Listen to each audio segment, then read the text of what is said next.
အားလုံးပဲမင်္ဂလာပါရှင်။ຫນွေရဲ့ Audiobook Channel လေးကနေအားလုံးကိုပြန်လည်ကြိုဆိုလိုက်ပါတယ်။ဒီနေ့မှာတော့ຫນွေက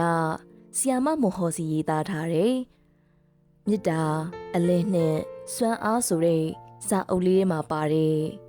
ကုသိုလ်အကုသိုလ်ရဲ့အကျိုးဆိုတဲ့စာပိုက်လေးကိုဖတ်ပြပေးသွားမှာပဲဖြစ်ပါတယ်။အားလုံးပဲနားဆင်ခံစားပေးကြပါအောင်ရှင်။ကုသိုလ်အကုသိုလ်ရဲ့အကျိုးငှက်ကလေးတွေအသက်ရှင်နေတဲ့အချိန်မှာပရွက်စိတ်ကလေးတွေကိုစားကြတယ်။အဲ့ဒီငှက်တွေတည်သွားတဲ့အခါကျတော့ပရွက်စိတ်တွေကငှက်ကိုပြန်စားကြတယ်။တစ်ပင်တစ်ပင်ကနေမိကျစ်ဆန်အချောင်းလေးတွေထောင်နဲ့တောင်းနဲ့ချီထုတ်လုပ်နိုင်ခဲ့ပါတယ်။ဒါပေမဲ့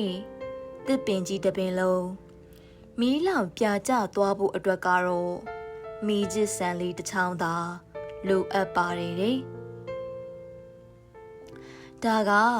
ကြောက်စရာလည်းမဟုတ်ပါဘူး။ခြောက်ပြောတာလည်းမဟုတ်ပါဘူး။တဘာဝတရားကြီးရဲ့အတုံးအလှဲ့သဘောကိုမြင်သာအောင်နားလည်ဖို့ပဲဖြစ်ပါတယ်။ဒါကိုကံတရားရဲ့ဥပဒေသ Law of Karma လို့ခေါ်ပါတယ်။သူကစက်ဝိုင်းလိုပဲလေပတ်နေပါတယ်။လောကရဲ့နိယာမအရာလေအရာအလုံးဟာတလှည့်စီသွားနေတာပါပဲ။ညပြီးရင်နေရောက်တယ်။အမှောင်ပြီးရင်အလင်းရောက်တယ်။မိုးရာသီပြီးရင်ဆောင်းရာသီကိုရောက်တယ်။အရာရာဟာတလှည့်စီဖြစ်ပေါ်ပြောင်းလဲနေကြပါတယ်။မိုးရာသီကနေနွေရာသီကိုချက်ချင်းရောက်ပြလိုက်လို့မဖြစ်ပါဘူးမရှိနိုင်ပါဘူးသူ့အချိန်နဲ့သူ့အလှည့်နဲ့သူသွားနေကြတာတဘာဝပါပဲကျမအနေနဲ့ကံဆိုတဲ့အလုံးနဲ့ကုသိုလ်အကုသိုလ်အတုံးအလှည့်တွေအပေါ်အခုထိယုံကြည်မှုရှိနေတုံးပါပဲတကယ်တော့အားလုံးကစက်ဝိုင်းတစ်ခုလိုလဲပတ်နေကြတာပါပဲလူတွေတရားဝါတွေအားလုံးဟာလေတနေ့လောဘဒေါသတွေနဲ့စက်ဝိုင်းတွေ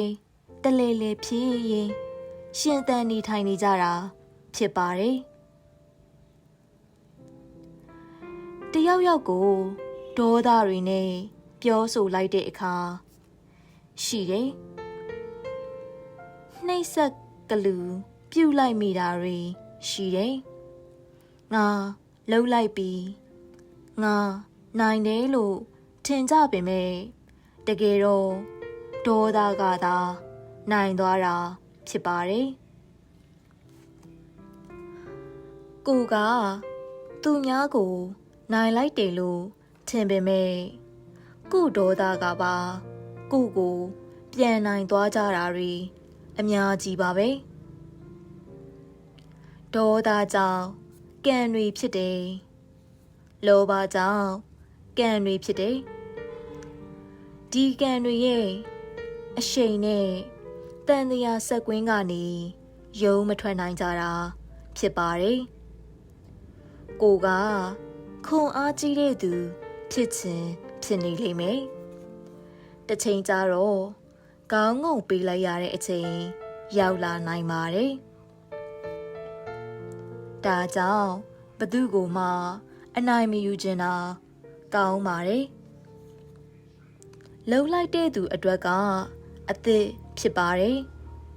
ခံရတဲ့သူကတော့အကျွေးတစ်ခု ကြည်သွားတာပါပဲအနိုင်ယူခွင့်ရလိုက်တဲ့အတွက်နိုင်နေဆိုပေမဲ့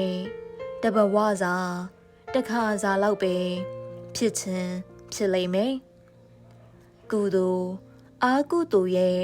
အကျိုးဆိုတာလေတွေ့ကြည့်ရင်သိကြောက်စရာကောင်းပါတယ်လှုပ်လိုက်မိတာကတခါလေးတခုလေးတခဏလေးဆိုပေမဲ့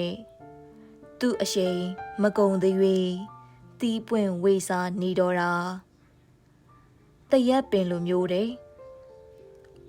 စိုက်လိုက်တုံးကတော့တစီတည်းပဲဒါပေမဲ့တီးပွင့်လာတဲ့အခါမှာအမြင့်မသေးသေး၍အပင်မသေးသေး၍အပြုတ်လိုက်တပျော်တပါးကြီးကိုတီးပွင့်လာကြတာအမြင့်သေးမှပဲရက်တော်တာပဲကံတစ်ခုကိုပြုတ်လိုက်တုံးကရှိခဲ့တဲ့စေတနာအရှိန်အဟုန်အပေါ်မှာမူတည်ပြီးအကျိုးပေးဘလောက်အထိရှိနေမလဲဆိုတာကိုမသိနိုင်တော့လေခက်တာပဲဒါကြောင့်ဘဝမှာရှင်သန်နေရတဲ့အခိုက်အတန့်မှာကုသိုလ်နဲ့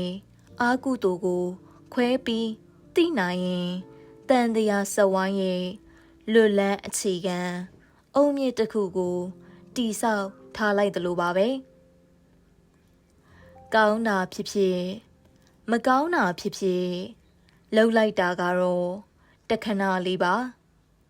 တခါလေးပါဒါပေမဲ့အကျိုးပေးချိန်တန်လာရင်တော့ခံပြီးအောင်တော့ပဲကောင်းတာဆိုရင်လေစံပြီးအောင်တော့ပဲ32ပုံမှာအပေပုံသားတွေများနေတာအာကုသို့လုပ်တဲ့လူတွေများနေလို့ပါပဲတဲ့